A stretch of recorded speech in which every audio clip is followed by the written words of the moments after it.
Hello बच्चों, let's treat the question. Force constant of two wires A and B of the same material are K and 2K respectively. If the two wires are stretched equally, then the ratio of work done WA divided by WB in stretching is okay. तो force constant दो wires के हमें दे रखे हैं. Wire ए का force constant क्या है?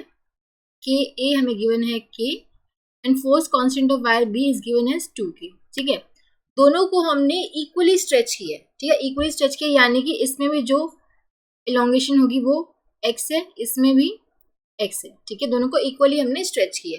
हमें बताना है कि रेशियो वर्क डन क्या होगा इन स्ट्रेचिंग. अब देखो, work done in stretching the wire by x that would be equals to half k x square. ठीक है, अगर मैं ए वायर की बात करूं दैट वुड बी हाफ के ए एक्स ए स्क्वायर.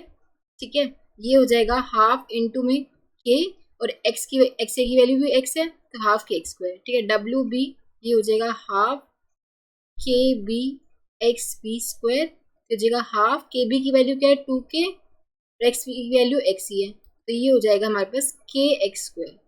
ठीक है, तो यहाँ से हम W A by W B की हम रेशियो ले लो, तो ये आ जाएगा आपके पास half k x square divide by के एक्स स्क्वायर. तो ये आ जाएगा 1/2 ओनली. ठीक है, यानी कि जो रेशियो आ जाएगी W A by W B that would be 1/2, जो कि हम देख सकते हैं बी में गिवन है. Option b would be the correct choice. I hope आप सबको समझ आया होगा. Thank you so much.